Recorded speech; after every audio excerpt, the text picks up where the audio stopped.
မိုက်ဆုံးအမားတွေကိုကျူးလွန်မိပြီးဆိုးရွားတဲ့အကျိုးဆက်တွေကိုခံစားလိုက်ရတဲ့တိရစ္ဆာန်9 ကောင်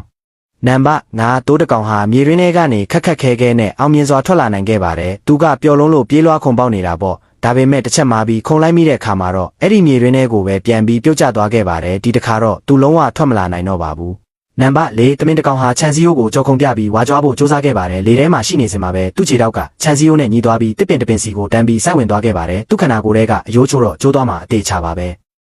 နံပါတ်3ချင်းတိတ်တကောင်ဟာအေးတက်ရဖို့မြစ်ထဲကိုဆင်းလိုက်ပါတယ်ဒါပေမဲ့ရေစီးကထင်တာထက်ကိုပိုပြီးပြင်းထန်နေပါတယ်စက္ကန့်ပိုင်းတွင်းမှာပဲသူဟာရေစီးနဲ့အတူမျောပါသွားပြီးမြောက်ပိုင်းစီကိုပျောက်ကွယ်သွားခဲ့ပါတယ်နောက်ထပ်ဘယ်တော့မှပြန်မပေါ်လာတော့ပါဘူး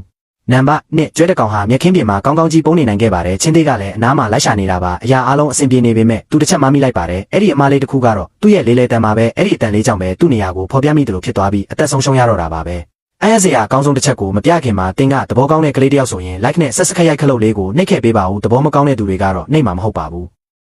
နံပါတ်the hyena တကောင်ဟာ YD beast တကောင်ကို6ကန်းပါအဆုံးစီအထိလိုက်ဖမ်းနေပါတယ်အသက်လွတ်ပြေးရင်းနဲ့ YD beast က6ထဲကိုခုန်ချလိုက်ပြီး hyena ကလည်းနောက်ကနေလိုက်ခုန်ချခဲ့ပါတယ်လွတ်ပြီးလို့ထင်ပြီး YD beast ကရွှွန့်နွန်ထူတဲ့မျက်စိကိုအပြေးသွားပေမဲ့ရွှွန့်နွန်တွေထဲမှာပဲပိတ်မိသွားပါတယ်နောက်ဆုံးတော့ hyena ကလိုက်မိသွားပြီးသူလို့ဆရာရှိတာကိုအဆုံးသတ်လိုက်ပါတယ်